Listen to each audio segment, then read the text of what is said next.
you guys to tap in. That's game changing, and you're right.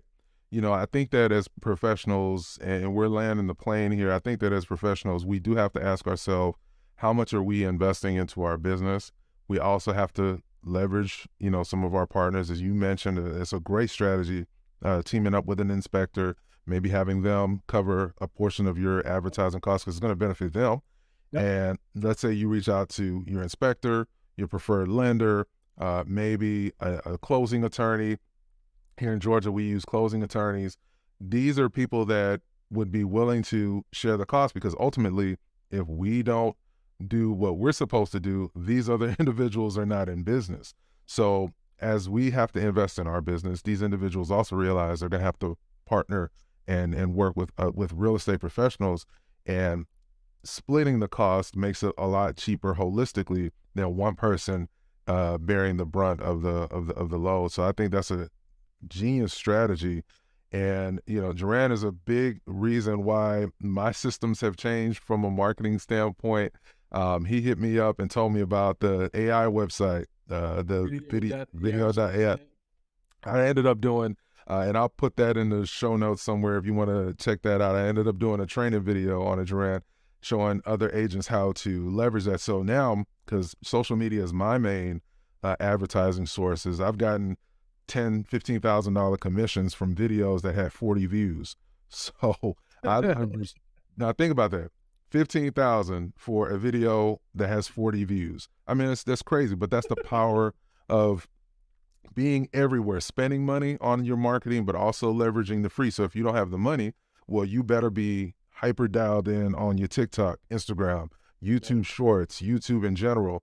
And then once you do make your first couple of sales, as you mentioned, you gotta keep that train moving. So in addition to the free, you may want to look into postcards. But now, if you've had a couple sales, that means you've worked with a lender or an inspector, maybe on your side of the transaction or the other agent side of the transaction.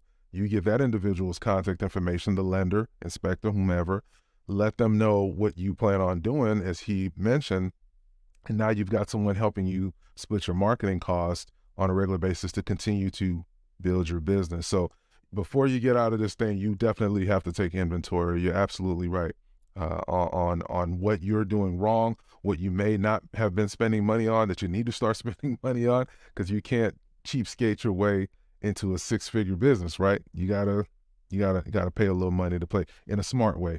But you ran. Last thing. Yeah, go ahead. Sometimes too, we have to be careful. Yeah, we have to do something, and we do have to invest some money.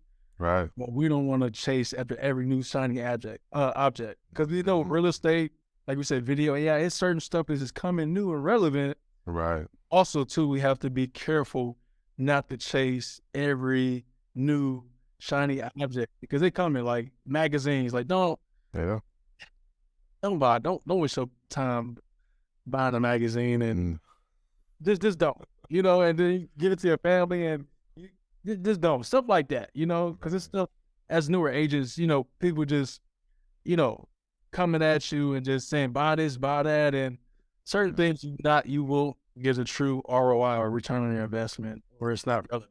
Because everybody's got something to sell you. I was literally just on a Zoom call with an individual that you probably get these calls all the time where they tell you they're going to send you XYZ leads per month, but you got to pay X amount of dollars up front. For me personally, I'm more interested in pay at closing type of situations. And make sure you subscribe to the YouTube channel because I'm going to list my top pay at closing companies that I work with that I don't pay a dime until I actually get to the closing table. But you're right, Jaran. It's always someone looking to sell you something for something, and you don't know if the ROI is there, for sure, we're going to pump more and more money into it. But as a business owner, you're absolutely right. You got to be smart where you spend your dollars. So I think one of our partners said something real interesting too. I think a couple of weeks on our group calls. Yeah. Said if they are heavily they're always calling you, hitting you up, and reaching out to you, right, they're probably not as reputable. They're probably not super legit company to partner with to get leads because they need you. Wow. And if they're reaching out to you constantly all the time, yeah, it's probably not probably not a good situation. That's all. That's true, because Zillow ain't calling people. Right. Realtor.com, they not calling people, but the people are reaching out to them.